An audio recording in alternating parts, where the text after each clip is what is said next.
তাহলে আমার মান সম্মানের ক্ষতিপূরণ হিসাবে আমি 5 লক্ষ টাকা চাই। আপনার এত সম্মান? 5 লক্ষ? এটা কমানটা কি? ইহি ইহি 5-এর নিচে আমি নামবো না। কাকে চান? আইরিন পারভিন লতা, উনি তো এই অফিসেই চাকরি করেন। জি, উনি তো স্যারের রুমে, আপনি বসুন।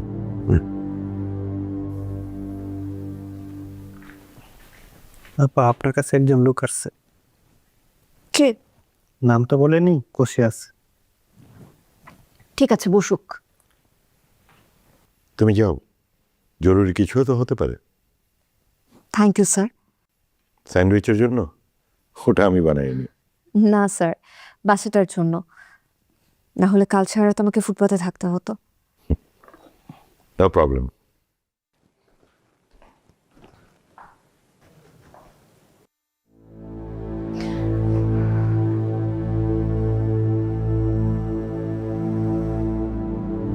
আপনি এখানে কি চান? কেমন আছো লতা? তা দিয়ে আপনি কি করবেন? না, সালাম কালাম কিছু দিলা না, তাই একটু কুশল বিনিময় করলাম, এই আর কি। আমার অনেক কাজ আছে, আমি ব্যস্ত। আপনি যান। ব্যস্ত? তাহলে পরে আসি। কখন বলো? আমার সাথে তো আপনার কোনো কাজ নেই, আপনি যান। তোমার সাথে আমার একটু কথা আছে। একটু চার কথা বলো না, গলাটা শুকায় গেছে। আপনি যান, ভদ্রভাবে বলছি। না গেলে কি করবা? বাঁচাও বাঁচাও বলে চিৎকার করবা, আর না ঘোড়া দাবড়ায় এসে তোমার উদ্ধার করবে? কি হয়েছে? Any problem? স্যার, এই লোকটা আমাকে বিরক্ত করছে। আমি কে সেই পরিচয় উনারা দাও? আচ্ছা, তাহলে আমি বলি, আমার নাম হচ্ছে ফরিদ শেখ। আমি ছিলাম ওর প্রভাবল হাজব্যান্ড। আপনি আমার রুমে আসেন, ঠান্ডা মাথায় বসে কথা বলি। যে যে আপনি হচ্ছে সজ্জন ব্যক্তি, একটা সমাধান তো লাগবে। আইরিন, অনেক সাহেবকে নিয়ে আমার রুমে আসো। জি স্যার। আপনি আসেন। জি। কিন্তু সে তো আপনাকে বিয়ে করতে চায়নি, এবং ইতিমধ্যে সে বিবাহিত। তাইলে আমার কি হবে? সেটা আপনি বলবেন। সেই জন্যই তো এখানে আসা, একটা সমাধান তো আমার লাগবে। কি সমাধান? সে আমারে বিয়ে করে নেই ভালো কথা, কিন্তু অত্র এলাকায় আমি যে বেইজ্জতি হইলাম, তার কি হবে? আপনি আসলে কি চাচ্ছেন বলুন তো? ক্ষতিপূরণ। কিসের ক্ষতিপূরণ? এই যে সে বিয়ে না করে আমি যে অপমানিত হইলাম। অপমান তো নিজের হতে হয়, আপনি অপমান হইলেন না, তাইলেই তো হয়। এই যে উনি উনি কি বলতেছেন এই কথা?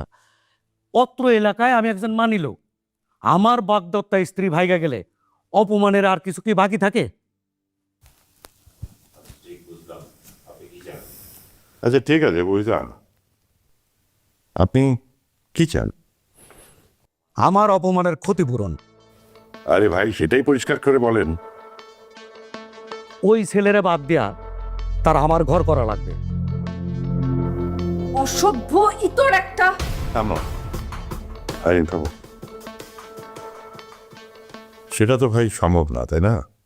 তার অলরেডি বিয়ে হয়ে গেছে, সে সংসার করছে।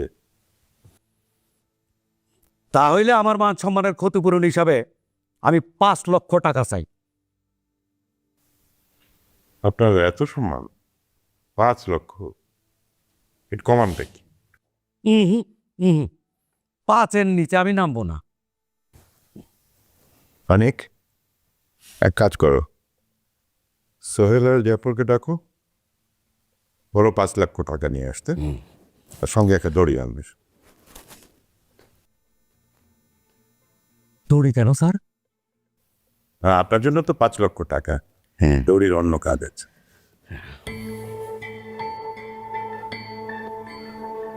কামটা কিন্তু ঠিক করলেন না স্যার, মানি লোকের মান নষ্ট করলেন।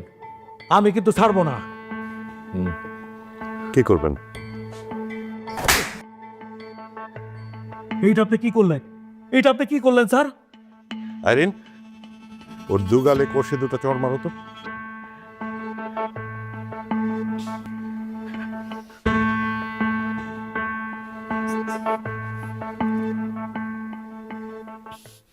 অনেক থানায় একটা ফোন করো, ওসি সাহেবকে আমার কথা বলো, ওকে যেন নিয়ে যায়। স্যার স্যার আমারে মাফ করে দেন স্যার, আমার ভুল হয়েছে, আমি আপনার মাপ বুঝতে পারি নাই। আমারে পুলিশে দিয়েন না স্যার, আমারে পুলিশে দিয়েন না। এই এলাকায় তোমাকে যেন আর না দেখি। আর দেখবেন না, আর দেখবেন না, একদম উদা হয়ে যাব। আমারে মাফ করে দেন স্যার, আমারে মাফ করে দেন।